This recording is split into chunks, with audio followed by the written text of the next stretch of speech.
नमस्कार दोस्तों, स्वागत है आपका एक बार फिर से भारत की टॉप 50 बेहतरीन खबरें देखने के लिए। तो चलिए शुरू करते हैं आज देश दुनिया की टॉप 50 बेहतरीन खबरें। सबसे पहले खबरों के अंदर आता है भारत, राजनीति और सरकार। अमित शाह का बड़ा बयान। गृह मंत्री ने कहा कि भारत में नक्सलवाद का रेड कॉरिडोर खत्म किया जाएगा और मार्च तक इसे पूरी तरह खत्म करने का लक्ष्य है। बिहार की राजनीति में बड़ा बदलाव। नीतीश कुमार ने राज्यसभा जाने के बाद बिहार में नई सरकार और नए मुख्यमंत्री को लेकर सियासी हलचल तेज हो गई है। पश्चिम बंगाल में सियासी टकराव। ममता बनर्जी के धरने को लेकर बीजेपी और टीएमसी ने बीच राजनीतिक विवाद बढ़ गया है। वक्फ कानून पर विरोध। देश के कई शहरों में वक्फ संशोधन कानून को लेकर मुस्लिम संगठनों और विपक्ष ने विरोध प्रदर्शन किए हैं। आंध्र प्रदेश की नई जनसंख्या नीति। राज्य सरकार ने दूसरे और तीसरे बच्चे पर 25,000 प्रोत्साहन देने की घोषणा की है। एलओसी पर घुसपैठ की कोशिश नाकाम। जम्मू कश्मीर के राजौरी सेक्टर में भारतीय सेना ने आतंकवादियों की घुसपैठ रोक दी। इंडियन एयरफोर्स विमान हादसा। असम के सुखोई 30 MKI विमान दुर्घटना में 2 वायुसेना अधिकारियों की मौत हो गई है। मणिपुर हिंसा पर चर्चा। मणिपुर में हिंसा के पीड़ितों की याद में लोगों ने रोड मार्च निकाला। देश के कई नए एक्सप्रेसवे परियोजनाओं पर केंद्र सरकार ने राज्यों को हाईवे और एक्सप्रेसवे परियोजनाओं को तेजी से आगे बढ़ाने को कहा है। रेलवे स्टेशन आधुनिकीकरण। भारत के कई बड़े रेलवे स्टेशन को एयरपोर्ट जैसी सुविधाओं के साथ विकसित किया जा रहा है। 5G और टेलीकॉम टेक्नोलॉजी। भारत में मोबाइल वर्ल्ड कांग्रेस में अपनी 5G और टेलीकॉम तकनीक का प्रदर्शन किया। भारत की लोकल और सामाजिक खबरों के अंदर है। महाराष्ट्र में युवाओं के लिए AI आधारित स्किल सर्वे शुरू किया गया। कई राज्यों में गर्मी की लहर की चेतावनी जारी है। होली के त्योहार को लेकर पूरे देश में बाजारों में भीड़ दिखी थी। इससे उसका असर आज तक देखा जा रहा है। कई राज्यों में रोजगार मेले आयोजित किए जा रहे हैं। ईरान इजराइल तनाव के लिए। ईरान और इजराइल के बीच तनाव बढ़ने से मध्य पूर्व में हालात तनावपूर्ण बने हुए हैं। इस तनाव के कारण कई अंतर्राष्ट्रीय उड़ानें रद्द करनी पड़ी हैं। ओवैसी का बयान। AIMIM नेता असदुद्दीन ओवैसी ने प्रधानमंत्री मोदी की इजराइल यात्रा के समय पर सवाल उठाए और कहा कि इससे गलत संदेश गया।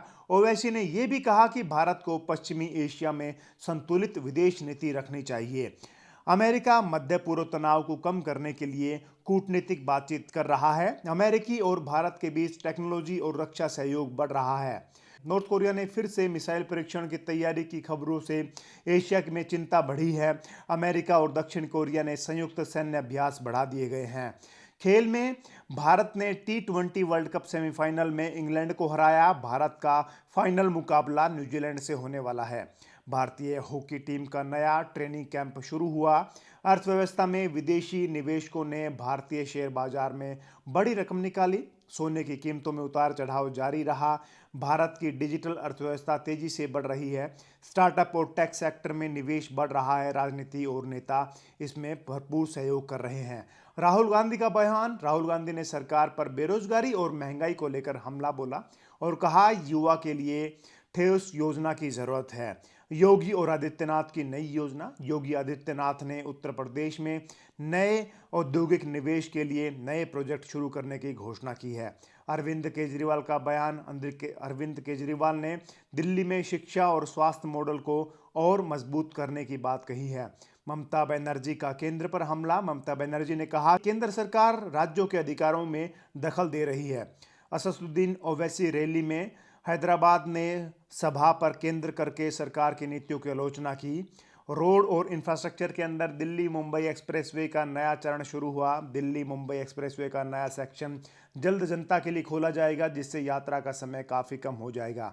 उत्तर भारत में नए हाईवे प्रोजेक्ट। केंद्र सरकार ने हरियाणा, पंजाब और राजस्थान में नए कई राष्ट्रीय राजमार्ग परियोजना की मंजूरी दी है। स्मार्ट सिटी परियोजना। देश के कई शहरों में स्मार्ट ट्रैफिक और डिजिटल मॉनिटरिंग सिस्टम शुरू किया जा रहा है।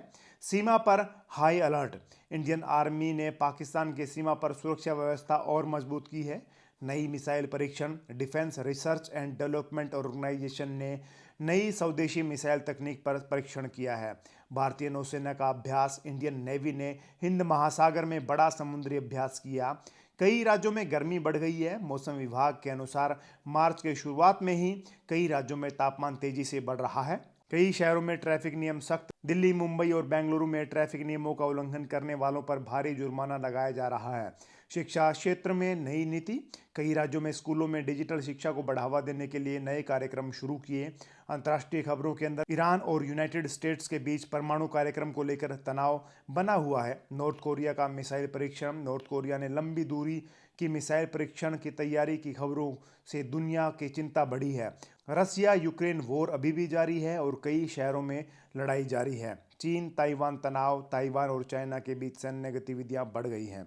आपको कौन सी खबर सबसे अच्छी लगी, हमें कमेंट करके जरूर बताएं। अगर आपने अब तक हमारे न्यूज़ चैनल को सब्सक्राइब नहीं किया है तो इसे सब्सक्राइब कर सकते हैं ताकि आपको मिले हर लेटेस्ट अपडेट्स सबसे पहले।